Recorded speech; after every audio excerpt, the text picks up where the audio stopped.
Assalamualaikum warahmatullahi wabarakatuh. Innal hamdalillah nahmaduhu wa nasta'inuhu wa nastaghfiruh wa natubu ilaihi wa nastahdihi wa na'udzu billahi min shururi anfusina wa min sayyiati a'malina. Man yahdihillahu fala mudilla lahu wa man yudlil fala hadiya lahu. Ashhadu an la ilaha illallah wahdahu la syarika lah wa ashhadu anna sayyidana Muhammadan abduhu wa rasuluh. Allahumma salli wa sallim ala abdika wa rasulika Muhammadin wa ala alihi wa sahbihi wa man tabi'ahum bi ihsanin ila yaumiddin. Qala Allah subhanahu wa ta'ala ya ayyuhalladzina amanu taqullaha haqqa tuqatihi wa la tamutunna illa wa antum muslimun. Wa qala ta'ala yarfa'illahu alladhina amanu minkum walladhina utul ilma darajat. Para ikhwah sekalian, alhamdulillahi rabbil alamin, bersyukur kepada Allah subhanahu wa ta'ala yang dimana Allah tabaraka wa ta'ala masih dan senantiasa melimpah curahkan kepada kita semuanya nikmatnya yang begitu amat banyak dan begitu amat besar, sehingga dengan nikmat tersebut Allah subhanahu wa ta'ala memberikan kemudahan kepada kita semua untuk berkumpul di tempat yang mulia ini untuk sama-sama mengkaji dan melanjutkan pembahasan dalam kitab Al-Mukhtasar Al-Latif karya Al-Syekh Al-Imam Abdullah bin Abdurrahman Bafadl Al-Hadrami rahimahullahu ta'ala. Salawat dan salam tak lupa untuk senantiasa kita limpah curahkan kepada suri tauladan kita Nabi kita Muhammad sallallahu alaihi wasallam beserta keluarganya, kerabatnya, sahabatnya dan pengikutnya yang setia hingga akhir zaman. Para ikhwah sekalian, kita lanjutkan pembacaan kitab Al-Mukhtasar Latif di mana kita telah sampai kepada fasal yang di mana Syekh rahimahullahu taala berkata furudus salati 17, ya.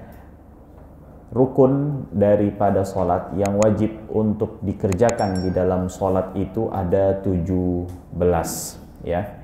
Makna furud di sini adalah rukun, ya, yang dimana kita sudah sama-sama mengetahui dari kajian-kajian sebelumnya makna furud atau makna rukun adalah suatu hal yang diperintahkan kepada kita semua untuk dikerjakan. Bila tidak dikerjakan, ya, itu akan memberikan dampak akan tidak sahnya atau batalnya ibadah yang dikerjakan, dan ia merupakan bagian dari dalam atau bagian di dalam rangkaian ibadah itu sendiri. Di sini Syekh mengatakan bahwasannya jumlah rukun sholat ini ada 17, dan ini harus menjadi perhatian kita semua agar kita mengetahuinya, menjaganya, melaksanakannya. Jangan sampai ada satupun dari 17 rukun yang disebutkan oleh Syekh di sini tidak kita kerjakan di dalam sholat kita semuanya. Dasar daripada rukun ini berdasarkan hadis Nabi Muhammad sallallahu alaihi wasallam yang diriwayatkan oleh Imam Al-Bukhari dan juga Al-Imam Muslim. Sebuah hadis yang terkenal dengan nama hadisnya hadithul musi salatahu, hadis seseorang yang tidak baik, tidak cakap di dalam melaksanakan sholatnya. Bunyi daripada hadis itu di mana salah seorang sahabat Nabi Muhammad sallallahu alaihi wasallam masuk ke dalam masjid, lalu ia melaksanakan sholat. Setelah ia melaksanakannya, ia mendatangi Nabi Muhammad sallallahu alaihi wasallam lalu mengucapkan salam kepada beliau sallallahu alaihi wasallam. Lalu Nabi Muhammad sallallahu alaihi wasallam menjawab salamnya lalu mengatakan kepada sahabat tersebut, irji' fasalli fa innaka lam tusalli. Kembalilah kamu dan kerjakan atau ulangilah sholat yang telah kamu lakukan, karena hakikatnya engkau belum melakukan sholat, ya. Nah, kita mengetahui bahwasanya sahabat itu tidaklah mendatangi Nabi Muhammad SAW melainkan setelah beliau melaksanakan sholat. tetapi Nabi Muhammad SAW mengatakan bahwasannya engkau belum melaksanakan sholat. Artinya sholat sebagaimana yang diperintahkan dan dimintakan syariat atau Allah Subhanahu wa ta'ala kepada kita semua. Lalu orang tersebut mengulangi sampai 3 kali, dan yang ketiganya beliau mengatakan bahwasannya saya tidak walladzi ba'atsaka bil haqq, demi zat yang mengutusmu dengan kebenaran, ma uhsinu ghaira hadza, saya nggak bisa melakukan sholat melainkan seperti ini. Artinya dia tidak mengetahui bagaimana tata cara sholat yang diperintahkan. Alimni, ajarkan saya bagaimana sholat itu, ya. Lalu Nabi Muhammad SAW bersabda, yang dimana sabdanya ini atau pengajaran yang beliau sampaikan kepada sahabat yang mulia ini menjadi dasar di dalam menentukan rukun-rukun yang akan kita bahas saat ini. Isi hadisnya adalah idza qumta ila sholati fakabbir, kalau kamu bangkit untuk melaksanakan sholat maka bertakbirlah. Tsumma qra' ma tayassara ma'aka minal Qur'an, lalu bacalah apa yang mudah bagimu daripada Al-Qur'an. Tsumma rka', lalu ruku'lah hatta tatma'inna raki'an, dengan penuh atau dengan diiringi penuh dengan tumakninah, dengan penuh tumakninah. Tsumma rfa' hatta ta'tadila qa'iman, lalu bangkitlah untuk i'tidal sampai sempurna i'tidalnya. Tsumma sujud hatta tatma'inna sajidan, lalu sujudlah dengan penuh tumakninah. Tsumma rfa', lalu bangkitlah hatta tatma'inna jalisan, dengan penuh tumakninah. Artinya duduklah di antara dua sujud dengan penuh tumakninah. Lalu Nabi Muhammad SAW, tsumma fa'al dzalika fi sholatika kulliha, lalu kerjakan semua yang tadi diajarkan oleh Nabi Muhammad SAW di dalam setiap sholatmu. Hadis ini hadis paling utama. Artinya hampir semua rukun sholat itu ada diajarkan oleh Nabi Muhammad SAW di dalam hadis al-musi sholatahu. Baik. Apa yang disampaikan oleh Syekh, apa rukun-rukun sholat yang dijelaskan oleh Syekh di dalam fasal ini? Al-awwalu, yang pertama adalah an-niyah, adalah niat. Hal ini berdasarkan sabda Nabi Muhammad sallallahu alaihi wasallam, innamal a'malu binniyat. Setiap ibadah itu ya menjadi sah dan diterima dengan niat, ya. Yang dimana niat ini maknanya secara bahasa adalah al-qasdu, tujuan, keinginan, ya. Akan tetapi di dalam syariat al-qasdu al-muqtarin bi awwalil ibadah. Setiap tujuan, keinginan yang terbersit di dalam hati yang dihadirkan bersamaan, berbarengan dengan awal ibadah. Dengan awal ibadah. Nah, tentu niat ini bukan hanya sekedar kita melihat hadisnya innamal a'malu bin niat, ada lanjutannya lagi.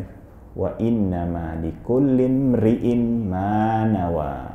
Dan setiap orang diberi pahala sesuai dengan kadar yang ia niatkan daripada ibadah tersebut. Jadi kalau niatnya sunnah dapat pahalanya sunnah. Kalau niatnya wajib fardun dia dapat niat fardun. Maka dari itu secara garis besar, ya, dalam niat sholat ini dibagi menjadi 3 kategorinya. Dengan melihat sholat itu sendiri.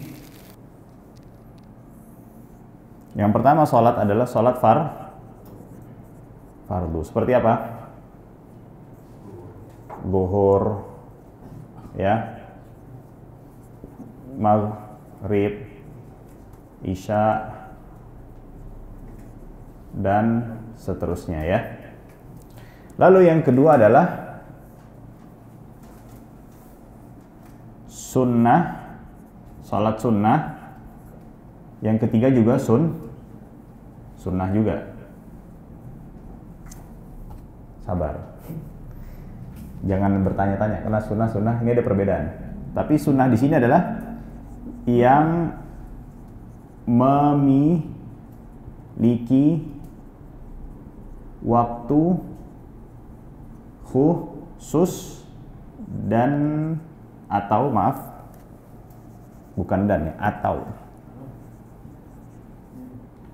atau sebab khusus. Miliki waktu khusus seperti apa? Qobliyah ba'diyah. Karena dia punya waktu. Artinya kita tidak boleh nggak kita misalnya qobliyah zuhur. Zuhur kan misalnya anggap jam 12. Kita sholat jam 11 qobliyahnya, boleh nggak? Hah? Waalaikumsalam. Nggak boleh kan? Kita baru boleh melakukan qobliyah kapan? Setelah waktu masuknya waktu zuhur. Boleh nggak kita melakukan ba'diyah sebelum sholat zuhur dikerjakan? Hah? Ba'diyah nggak boleh. Artinya dia punya waktu khusus. Waktunya apa? Setelah ba'diyah dikerjakan. Itu seperti qobli. Ya, terus duha. Boleh nggak jam 4 pagi udah kita sholat duha? Nggak boleh kan? Berarti dia punya waktu khusus. Oke. Nah, lalu sebab khusus seperti apa? Seperti apa? Sholat gerhana. Nggak ada gerhana, ujuk-ujuk kita sholat gerhana, boleh nggak? Nggak boleh kan? Terus tanggal 29 Ramadan kita sholat Idul Fitri, boleh nggak?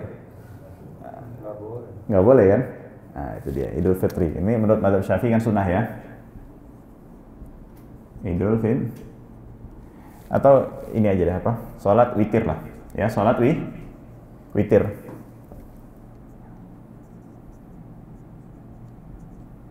Ya, dan seterusnya. Yang ini adalah sunnah mutlak, ya, mutlak. Artinya apa?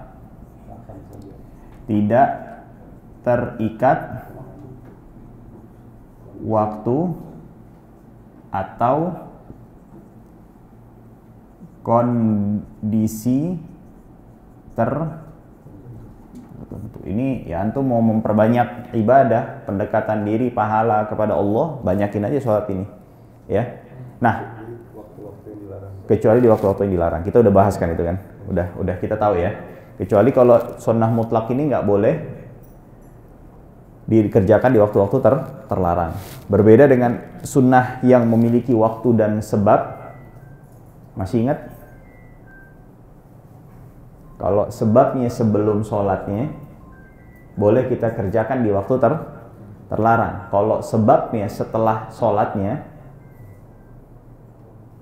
maka nggak boleh dikerjakan di waktu-waktu yang terlarang. Sebabnya sebelum sholat seperti tahiyatul masjid. Masuk masjid, kita disunahkan sholat karena kenapa? Masuk masjid. Sebabnya sebelum sholat. Terus kalau kita mau sholat istikharah, sebabnya kenapa? Karena kita mau berdoa setelahnya. Nah itu dua hal yang berbeda. Kalau sholat tahiyatul masjid boleh tuh kita kerjakan di waktu-waktu yang terlarang. Sholat sholatul istikharah tidak boleh. Karena kenapa? Sebabnya setelah sholat. Nah itu. Ini berkaitan tadi pelajaran yang sebelumnya. Ala kulli hal. Kita kembali lagi. Ini kan fardu. Fardu seperti zuhur, maghrib, isya. Ini rukunnya ada 3. Rukunnya ada 3. Artinya bila seseorang ingin mengerjakan sholat fardu, maka ketika dia menghadirkan niat di dalam hatinya, harus menghadirkan makna-makna yang diwajibkan atau 3 makna yang akan dijelaskan berikut ini. Apa itu? Yang pertama al-qasad, tujuan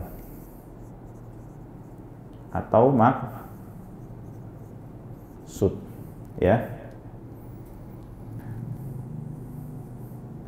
Al-qasdu wat ta'yin, dan penentuan. Jadi menentukan. Jadi sholatnya harus jelas, sholat apa? Penentuan atau disebut ta'yin. Oke. Lalu yang ketiga adalah apa? Ketiga apa? Al-qasdu wat ta'yin wal fardiyah. Hukum fardunya. Karena kenapa? kita coba lihat ambil sholat zuhur. Di dalam sholat zuhur ini, di waktu zuhur, dari jam 12 sampai anggap asar sampai jam 3. Ya, sekarang kan hampir setengah 4 ya asarnya. Ada nggak sholat selain daripada sholat wajibnya? Bahkan lebih banyak kan? Ya, sholat qobliyah ba'diyahnya udah berapa rakaat? 8. Ya, 4. Terus belum sholat mutlak. Nah, yang membedakan dengan sunnah dengan yang wajib ini apa? Maka disebutkan hukumnya. Jelas ya? Supaya jangan sholat gini toto jadi sunnah, karena kebanyakan yang di dalam waktu itu adalah sholat lebih banyak sholat sunnah pada sholat fardunya. Sunnahnya, jelas ya. Nah, maka kurang lebih nggak mesti seperti ini, nggak. Cuman harus maknanya semisal dengan ini. Usolli al-zuhr fardhon. Udah selesai. Usolli zuhra fardhon. Atau bisa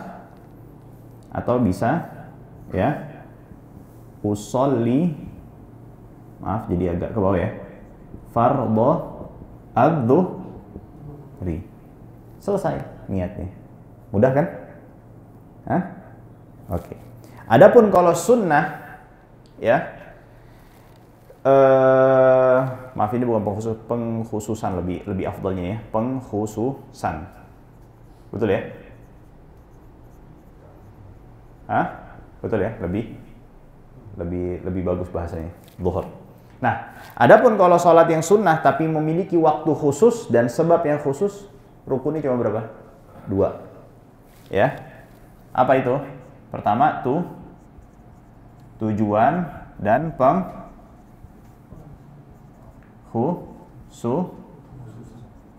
Jadi contoh, usolli sunnatan atau usolli al-istisqa, al-kusuf, atau sunnatal witr. Jelas ya? Mudah nggak? Ya? Susah apa mudah? Susah? Mudah ya? Gampang, cuman gitu doang kok. Nggak wajib. Adapun ini yang A ya. Ini B. Ini C. Oke. Sekarang kalau sunnah mutlak cuma satu aja. Apa? Tujuan. Ngapain begitu? Mau olahraga kah? Mau apa? Harus jelas kan? Nah, jadi cukup apa? Ushol. Selesai. Udah gitu aja. Usolli fardhu zuhri, usolli sunnatal kusuf atau sunnatul witr, usolli, selesai. Jelas ya? Nah, alhamdulillah. Itu kurang lebih bagaimana tata cara niat. Jadi ini rukun pertama nih. Ini rukun pertama. Kita bacakan perkataan Syekh. Beliau mengatakan fa in kanatis salatu fardhon. Kalau salatnya fardu. Yang pertama itu apa tuh? Yang alif ya. Wajib. Qasdu fi'liha. Qasd yang pertama kan tuh tujuan. Wa ta'yinuha, pengkhususannya apa nih? Wa niyatul fardhiyah, dan niat fardhiyah, niat fardunya. Minal balighi, yang harus dihadirkan dari orang yang sudah baligh. Ini pendapat Syekh. Tapi sebagian Syafi'iyah mengatakan yang belum baligh pun juga harus menghadirkan niat fardu. Kenapa Syekh mengatakan tidak wajib fardu ketika anak masih kecil atau belum baligh? Karena memang sholat belum wajib. Diharuskan dalam rangka untuk apa? Melatih, bukan sebagai bentuk kewajiban. Itu dia. Ala kulli hal. Wa in kanat nafilatan muaqqatatan. Kalau niat kalau dia sholat sunnahnya punya waktu khusus. Seperti apa? Kal witri, seperti sholat witir. Kapan waktunya? Setelah melaksanakan sholat isya sampai masuk fajar. Itu sholat waktu witir. Au dzata sababin, atau sholatnya punya sebab. Artinya kalau sebab ini tidak ada, kita tidak diperkenankan dan diperbolehkan untuk melaksanakan sholat sunnah tersebut. Seperti apa? Kal kusufi, seperti sholat gerhana. Wajib qasdu fi'liha wa ta'yinuha, dua tujuan dan kekhususannya. Wa in kanat nafilatan mutlaqatan wajib qasdu fi'liha faqat. Kalau sunnah mutlak cuman tujuan aja, qasd. Udah seperti itu. Dan kapan dihadirkan niat itu? Ketika takbiratul ihram. Kalau dalam mazhab Syafi'i dan pendapat Imam Syafi'inya, jadi muqaranah namanya. Kita harus ngebarengin niat dengan takbiratul ihram. Nah, dalam mazhab Syafi'i itu ada dua, muqaranah haqiqiyah dan muqaranah urfiyah. Muqaranah haqiqiyah itu apa? Ini pendapat Imam Syafi'i sendiri. Jadi dari awal alif Allahu Akbar. Jadi niatnya itu harus dari alif sampai ro. Harus barengan. Tapi menurut pendapat atau ulama Syafi'iyah yang belakangan seperti Isnawi dan Subki, ya, Ibnu Rif'ah, ya, Ibnu Rif'ah ini Masya Allah, tabarakallah. Ini Imam Ibnu Taimiyah sampai takjub melihat Ibnu Rif'ah ketika berdiskusi dengan beliau. Sampai beliau mengatakan seakan-akan furu' Syafi'iyah itu mengucur dari air matanya. Beliau punya kitab namanya Al-Matlabul Ali fi Syarhi Wasitil Ghazali. Jadi Imam Ghazali punya kitab namanya Al-Wasit Fikih Syafi'i, disyarah oleh Ibnu Rif'ah. Berapa jilid? Jadinya 110 jilid. 110 jilid, ya, itu Ibnu Rif'ah. Nah, ala kulli hal, menurut Ibnu Rif'ah adalah muqaranahnya urfiyah. Artinya selama masih di dalam Allah dari alif sampai ro, Allahu Akbar, kita bebas tuh. Pokoknya hadirkan niat di antara alif sampai ro. Mau di awal, mau di tengah, mau di akhir. Artinya jangan sampai niatnya sebelum alif, jangan niatnya sampai setelah ro. Ya, agar kenapa? Agar setiap yang kita lakukan atau bagian daripada sholat yang kita kerjakan itu dinilai sebagai apa? Ibadah. Kalau misalnya kita niatnya sesudah ro-nya, berarti takbir ini bukan nilainya ibadah. Sedangkan kita masuk sholatnya dengan apa? Takbir. Akhirnya jadi nggak sah, nggak dianggap sudah masuk sholat. Nah, itu dia. Jadi jelas ya. Jadi begitu Allahu Akbar, hadirkan di dalam hati, usolli fardhu adz-dzuhri, usolli sunnatal kusufi, usolli. Udah gitu doang. Gampang ya, mudah ya. Adapun di dalam mengucapkan niat perlu diperhatikan bahwasannya jumhurul ulama mengatakan disukai. Tapi perlu jadi perhatian, perlu kita ketahui, mengucapkan niat dalam rangka bukan untuk niat itu sendiri. Mengucapkan niat bukan untuk niat itu sendiri, untuk melaksanakan niat. Tetapi dalam rangka membantu hati supaya mantap di dalam menghadirkan niat. Jadi tetap tolak ukurnya, patokannya yang di mana? Yang ada di dalam hati. Yang ada di dalam hati. Ya. Artinya kalau misalnya, seandainya yang diucapkan sama yang diterbersit di dalam hati ini nggak sinkron, yang jadi patokan yang mana? Yang di dalam hati. Kalau yang dalam hatinya benar, niatnya benar. Walaupun yang diucapkan salah. Kalau yang diucapkannya benar, yang di dalam hatinya salah. Nah, jadi jelas ya. Dan ini perlu menjadi perhatian kita semua dalam artian, memang ada sebagian ulama yang mengatakan bid'ah mengucapkan niat, tapi nggak perlu terlalu kita fanatik atau terlalu keras melihat saudara kita yang kebetulan mengamalkan mengucapkan niat, karena perlu diketahui nih, Imam Syafi'i sendiri pun sekali lagi, Imam Syafi'i sendiri pun sebagaimana diriwayatkan Imam Ibnu Muqri dari Ibnu Khuzaimah dari Rabi' bin Sulaiman Al-Muradi, beliau melihat langsung Imam Syafi'i mengucapkan niat sebelum melaksanakan takbiratul ihram. Jadi kita mau menyalahkan mau menyudutkan Imam Syafi'i, Anda nggak ada masalah. Anda mau mengkritik, tapi kritik dalam artian masih dalam pembahasan ilmiah, bukan dibawakan sebagai masalah yang jadi tolak ukur loyalitas. Kalau Anda begini berarti nggak sama saya. Kalau begitu berarti sama saya. Nggak boleh seperti itu. Ya, di dalam masalah mengucapkan niat. Nah, wallahu a'lam. Baik. Yang kedua adalah takbiratul ihram. Ya, maknanya apa? Mengucapkan Allahu Akbar.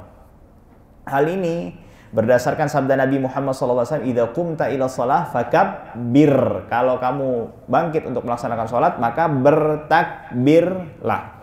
Dan juga berdasarkan sabda Nabi Muhammad SAW yang lainnya dari Imam Abu Dawud, "Miftahus sholati tahur." Kuncinya sholat itu adalah bersuci. Wa tahrimuha at-takbir. Dan yang mengharamkannya, maksudnya mengharamkan apa? Mengharamkan segala perbuatan yang awalnya diperbolehkan dikerjakan di luar sholat menjadi haram di dalam sholat, itu adalah apa? Takbiratul ihram. Naam. Wahuwa, dan takbiratul ihram ini apa? Maka itu kan disebut dengan namanya takbiratul ihram. Takbir yang mengharamkan. Makan boleh nggak kita hukumnya? Boleh. Hukum asalnya di luar sholat, begitu takbiratul ihram, enggak boleh. Jadi makanya disebut takbiratul ihram. Naam. Wa huwa an yaqul, dan dia dengan mengatakan Allahu Akbar. Wa yujzi'uhu, boleh. Artinya sah juga takbiratul ihramnya kalau dia mengatakan Allahul Akbar dengan menambahkan alif lam pada di akbar. Tapi yang afdalnya adalah Allahu Akbar. Wa yajibu an takuna niyyatu muqarinan litakbiri jami'ihi. Dan wajib niat itu dihadirkan berbarengan di seluruh bagian takbiratul ihram. Nah, ini yang tadi disebut muqaranah haqiqiyah. Tapi pendapat yang dipilih, bahkan sampai sebagian ulama mengatakan kalau anak nggak salah ingat Isnawi, beliau mengatakan, nah ini namanya Isnawi, makanya masyarakat kita suka ada yang namanya Isnawi ya. Itu sebetulnya Asnawi, iya, Isnawi. Nah, itu karena ngambil dari apa? Ulama Syafi'i ya. Terus juga kayak Syarbini, Romli, ya, terutama masyarakat Betawi itu banyak tuh nama-nama seperti itu. Ala kulli hal. Beliau mengatakan kalau sekiranya Imam Syafi'i hidup lagi, bakalan beliau memilih akan merujuk dan mengkoreksi pendapatnya beliau sebelumnya dengan memilih pendapat muqaranah urfiyah, yang artinya yang diharuskan untuk dihadirkan niat itu masih di dalam bagian takbiratul ihram, mau di awalnya, di tengahnya, mau di akhirnya. Naam. Ats-tsalitsu, lalu yang ketiga. Naam. Al-qiyamu in kanatis salatu fardhan wa qadar. Qiyam, berdiri. Jika salatnya ini pertama apa? Fardhan. Salatnya wajib. Wa qadar, dan orangnya mampu untuk berdiri, ya, melaksanakan salat sambil berdiri. Naam. Berdasarkan sabda Nabi Muhammad SAW kepada sahabat Imran ibn Husain, "Shalli qa'iman." Salatlah kamu sambil berdiri. Ini perintah. Yang dimana hukum asalnya kalau ada perintah itu wajib. Ya. Tapi kenapa dibatas? Ini kan perintahnya secara umum.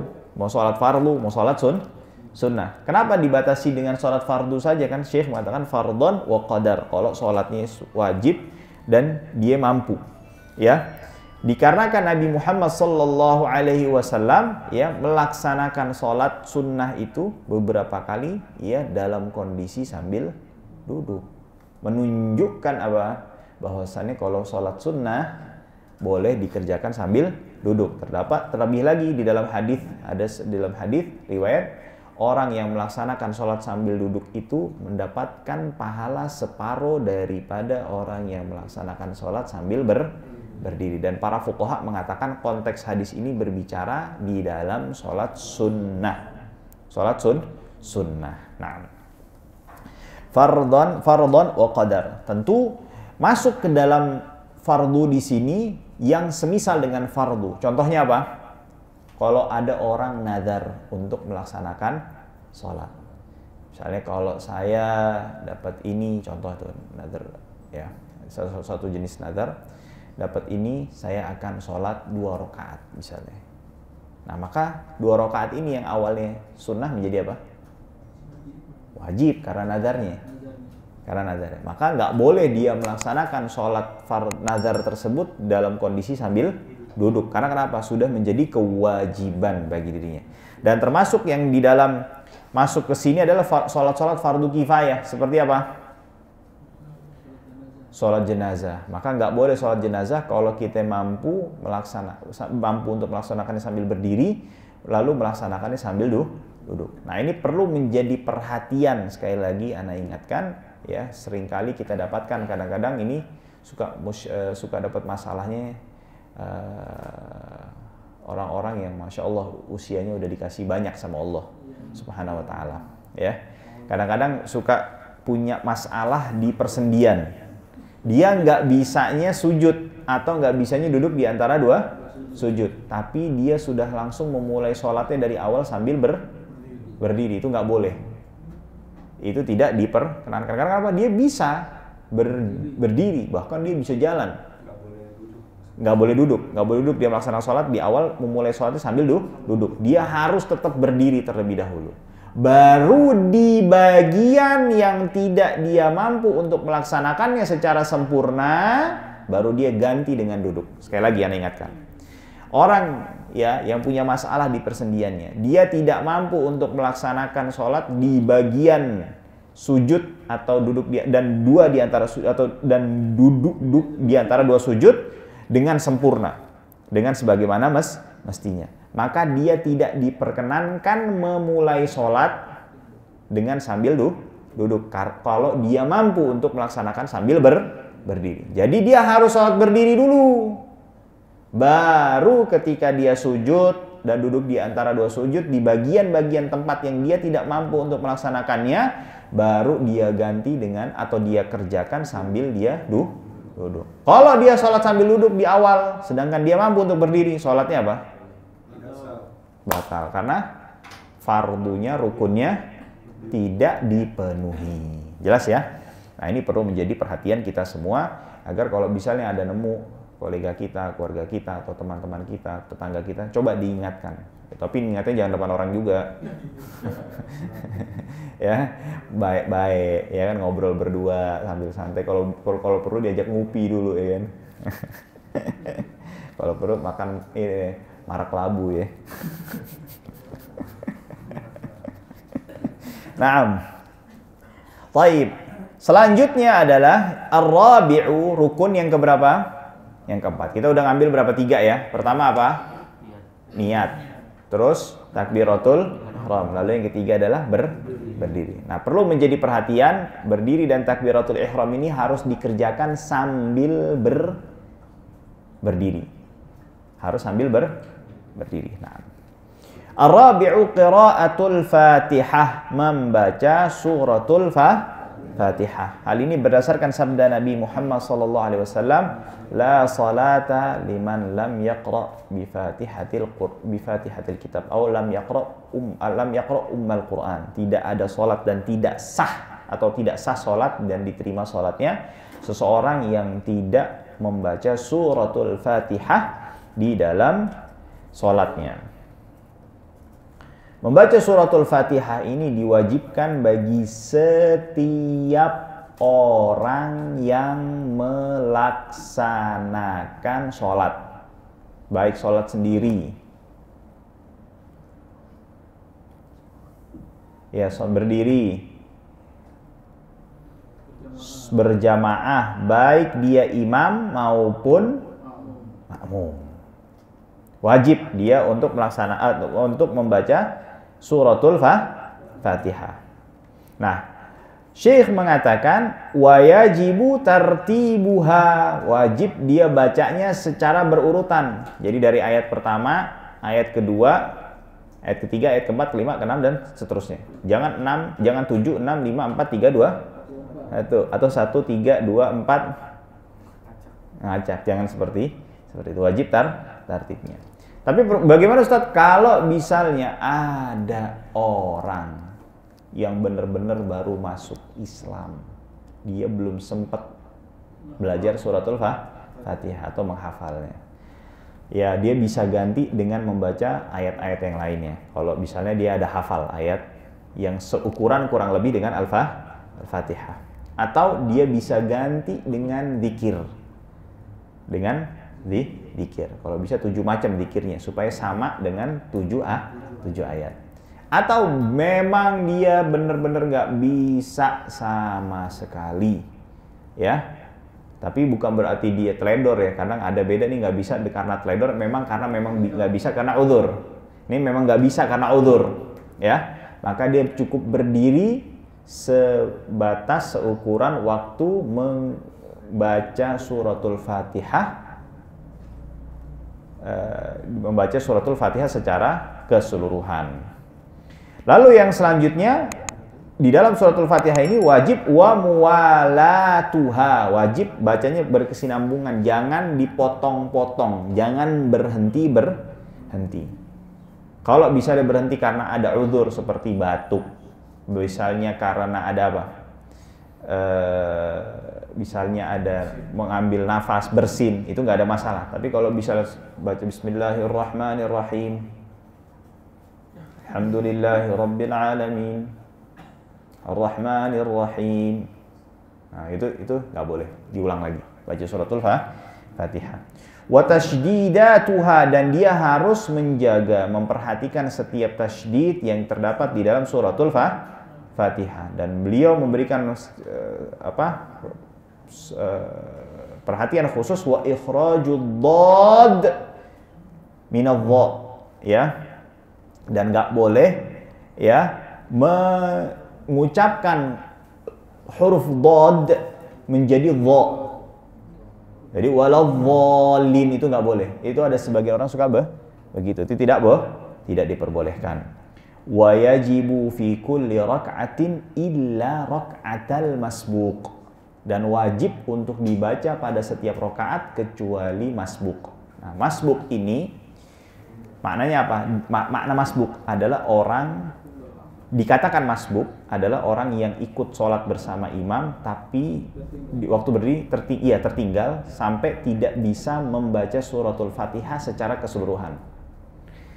Nah, bagi orang yang masbuk, kalau dia imamnya masih berdiri, dia takbir, jangan membaca selain suratul Fatihah.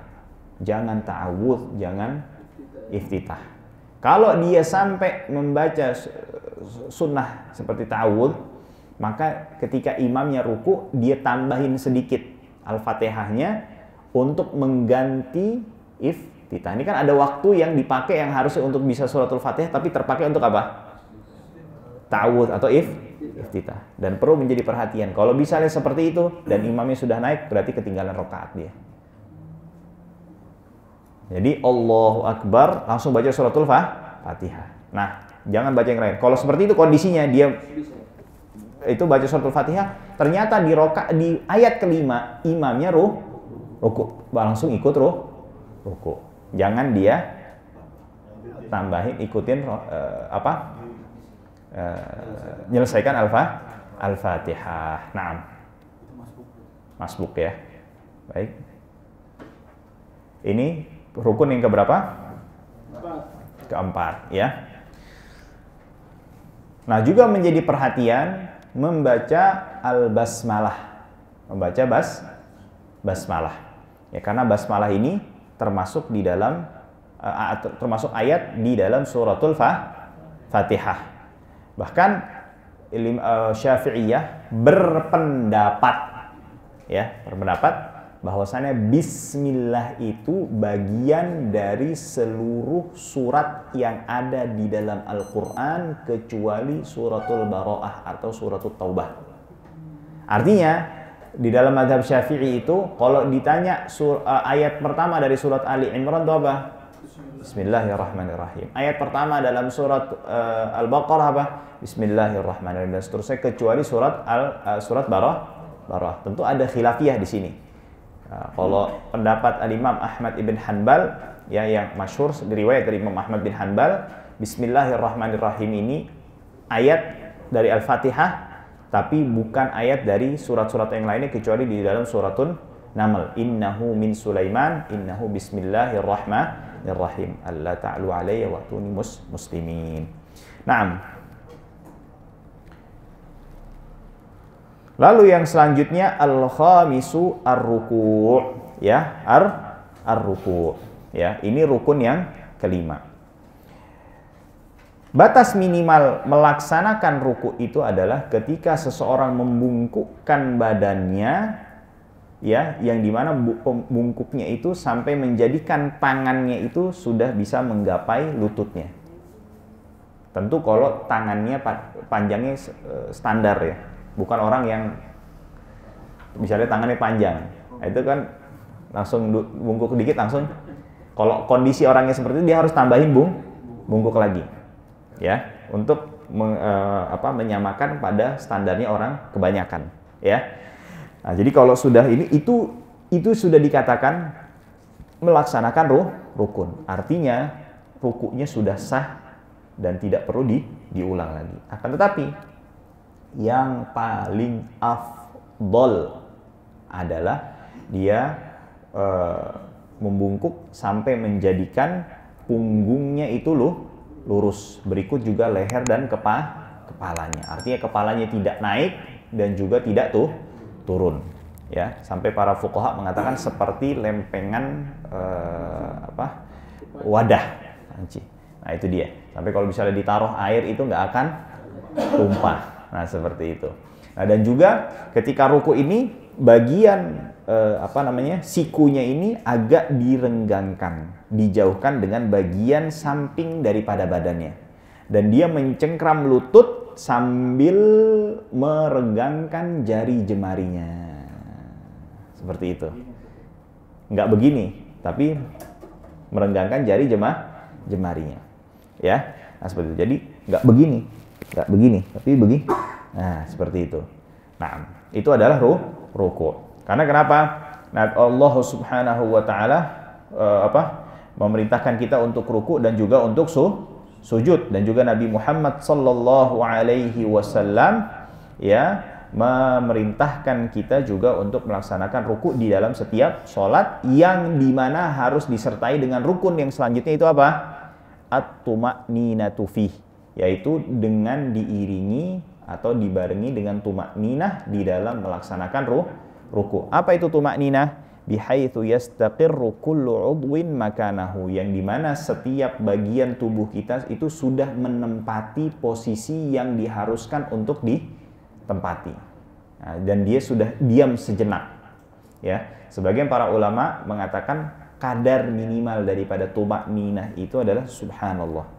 Jadi ketika sudah bagian tubuhnya ruku ini, yang kita ruku ini sudah menempati yang diperintahkan, sudah pada tempatnya semua, lalu subhanallah, berarti kita sudah melaksanakan ruku berikut dengan tuma'ninah. Jadi bukan hanya sekedar ruku langsung terus berdiri, ya. Itu kadar minimal. Tapi afdolnya ditambahin lagi. Ya, subhana rabbiyal azimi wa bihamdi sebanyak tiga kali. Itu batas minimalnya, atau banyaknya itu nanti ada disebutkan dan dijelaskan di dalam kitab yang lebih besar dan lebih luas lagi. As-sabi'u al-i'tidal, yaitu rukun yang ketujuh adalah al-i'tidal. Insyaallah tabaraka wa taala akan kita jelaskan di kajian yang akan datang. Semoga Allah Subhanahu wa taala memberikan kita taufik, hidayahnya, kemudahannya untuk senantiasa mendekatkan diri kepada Allah dan menjadi hambanya yang bertakwa. Dan semoga Allah Subhanahu wa taala memanjangkan umur kita semua agar kita bisa melanjutkan dan menyelesaikan kitab Al-Mukhtasar Al-Latif karya Al-Imam Abdullah bin Abdurrahman Bafadl Al-Hadrami rahimahullahu taala. Aqulu qawli hadza wa astaghfirullah li wa lakum wa sallallahu wasallam ala nabiyyina Muhammad wa ala alihi wa sahbihi ajma'in walhamdulillahi rabbil alamin.